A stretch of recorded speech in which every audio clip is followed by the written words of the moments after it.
Chapitre 2, partie 1, Un cœur simple de Gustave Flaubert.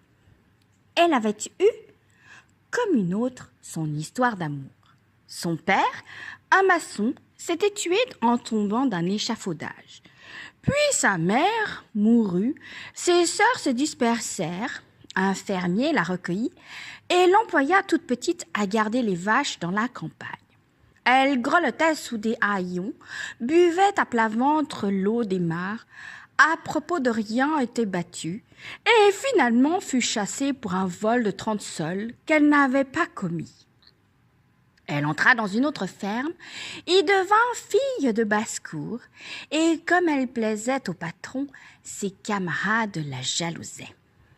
Un soir du mois d'août, elle avait 18 ans. Ils l'entraînèrent à l'assemblée de Colleville. Tout de suite, elle fut étourdie, stupéfaite par le tapage des ménétriers, les lumières dans les arbres, la bigarrure des costumes, les dentelles, les croix d'or, cette masse de monde sautant à la fois.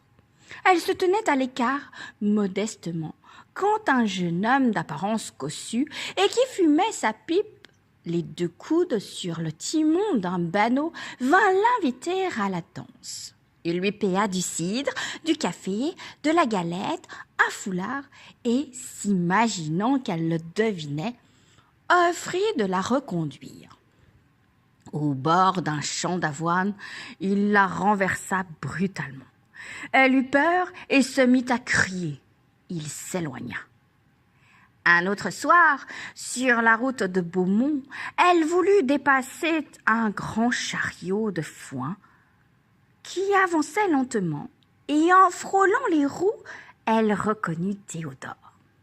Il l'aborda d'un air tranquille, disant qu'il fallait tout pardonner, puisque c'était la faute de la boisson. Elle ne sut que répondre et avait envie de s'enfuir.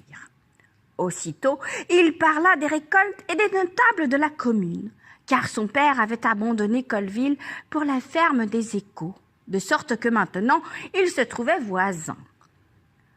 « Ah !» dit-elle. Il ajouta qu'on désirait l'établir. Du reste, il n'était pas pressé. Il attendait une femme à son goût. Elle baissa la tête, alors qu'il lui demanda si elle pensait au mariage. Elle reprit en souriant que c'était mal de se moquer. « Mais non, je vous jure !»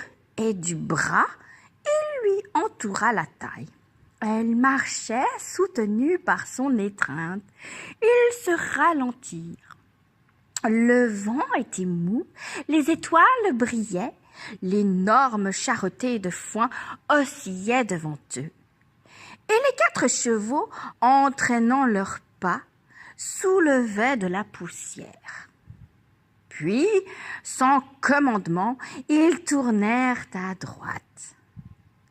Il l'embrassa encore une fois. Elle disparut dans l'ombre.